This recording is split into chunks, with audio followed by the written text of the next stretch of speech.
Hey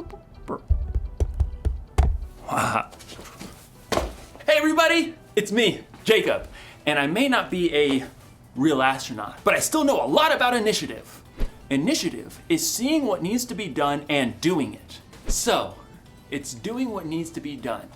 Yes, but first you have to see what needs to be done. You have to look for the needs around you. They know all about this in space travel. Let's say, for instance, they decide to go from the Earth to the moon.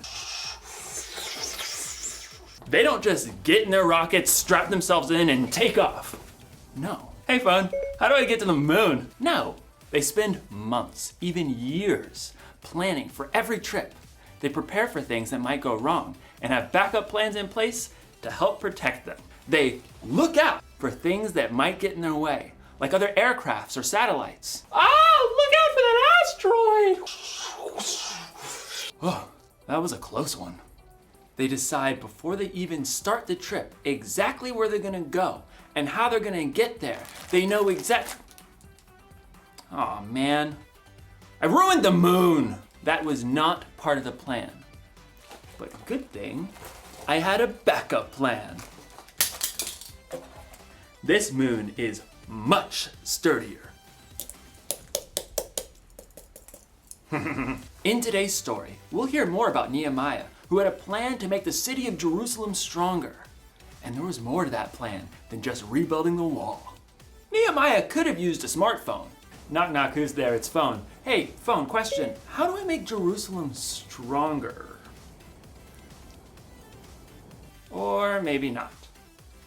I'll see you in a few.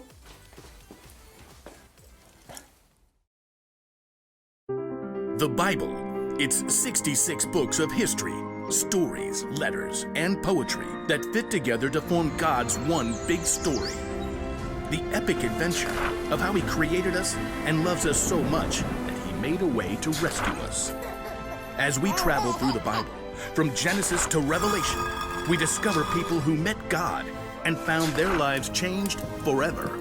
Now, for an amazing story. Inspired by the book of Nehemiah, chapter 5, verses 1 through 12. Nehemiah had traveled all the way from the king's palace of Persia to the broken down city of Jerusalem.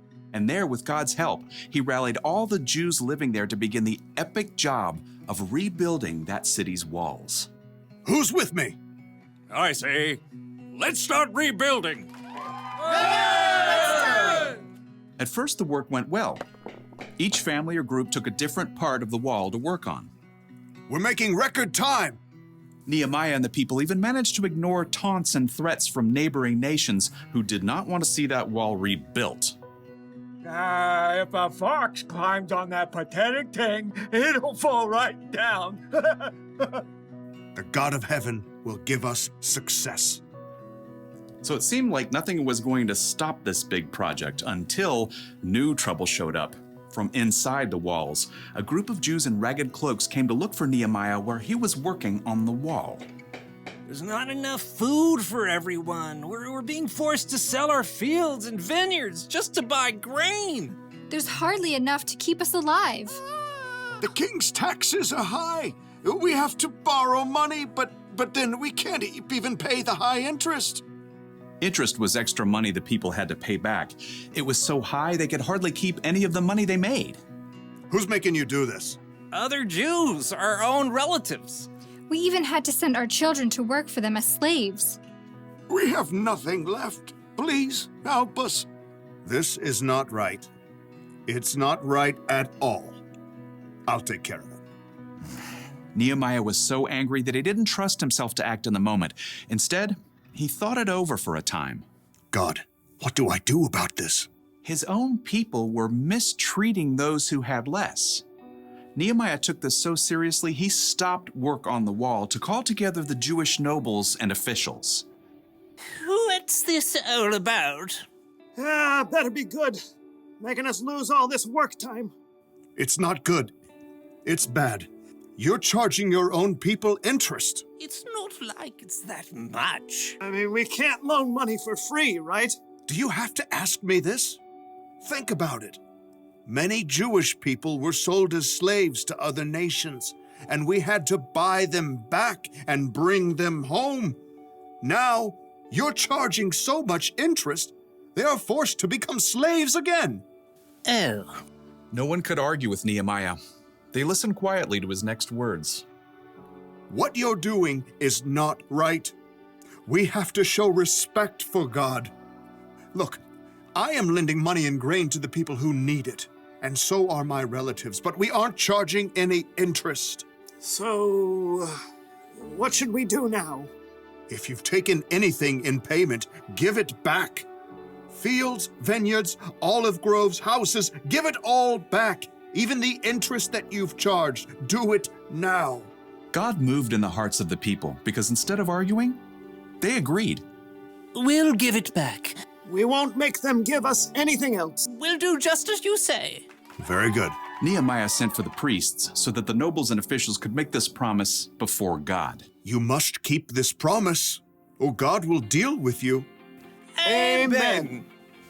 Immediately, the officials did as they said. Here are the papers. The vineyard is yours again. Oh, thank you. I've been working years to get it ready for a good harvest. I took too much. This is yours. This means my son can come home now. So once the nobles and officials made everything right, work on the wall began again, faster and stronger than before, now that everyone had what they needed.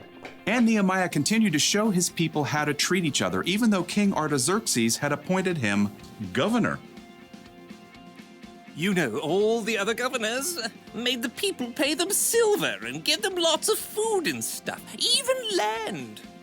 That's too heavy a load to put on the people. Instead, Nehemiah dedicated himself to working on the wall. In fact, he even invited 150 people to eat food at his own table. Throughout his life, he always looked for ways to treat people fairly and make things right.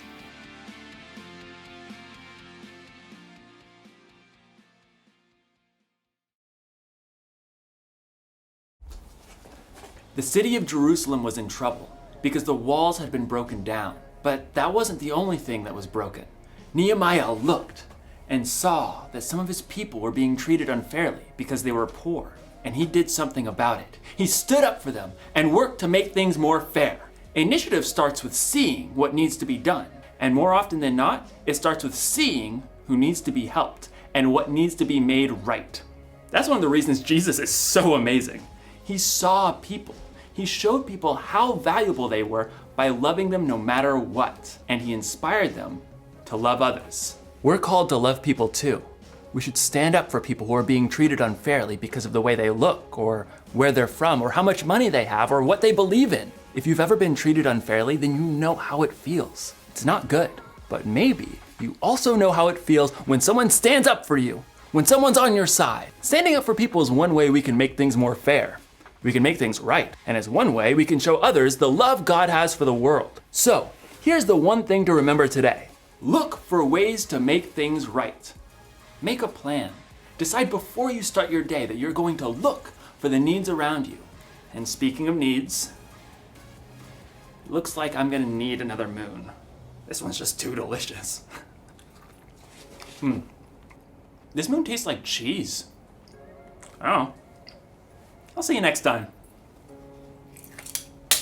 Oh, there goes my face up.